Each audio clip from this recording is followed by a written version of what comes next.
قصف متبادل بين نسرين الحربي وسعود القحطاني. السلام عليكم ورحمة الله وبركاته. قبل ما نقول أي تفاصيل مستنية لايك وكومنت، تشتركوا في القناة وتفعلوا زر الجرس عشان يوصل لكم الجديد والترند. مو يحزن بس، لا يحزن ويقهر، يخليكم كذا اللي يجلط وين؟ نطالع سعود القحطاني يقول الله يفرح أم الولد، الله يجعل في ذا اليوم إنه يفرح قلبها. والله ها سعود القحطاني من جدك؟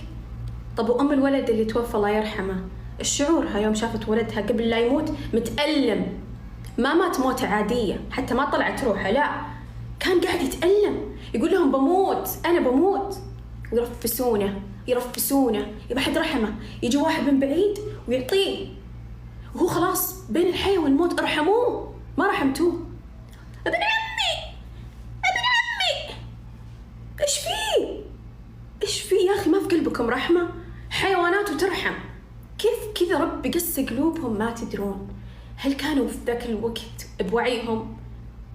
هل كانوا بكامل وعيهم ولا ما كانوا بوعيهم؟ تقولوا مستحيل إنسان بكامل وعيه سوى كذا. إيش ما كان اللي تحت رجلك، إيش ما كان مسوي، ما تسوي فيه كذا يا أخي. جاكم واحد، لو رجال واحد راس براس، مو واحد وجماعة. هذا اللي من جد ينطبق عليه، جيتكم واحد جيتوني جماعة كلكم ضدي، ترى ما هي شجاعة. وين الشجاعة؟ وين الرجولة؟ وين العادات والتقاليد والأصل؟ وينها؟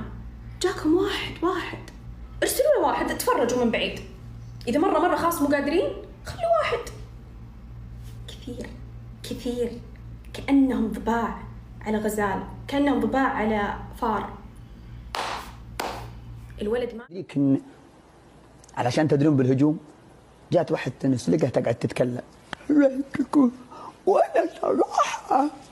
وانا صراحه وفديرها طالع ووجهها طالع وكتاباتها، وتبي تعلم العالم انها مبينه الخشمه بس. يلا نخم على هذا وش في بالتكفي، يلا ركبنا التكتح ومشت معه.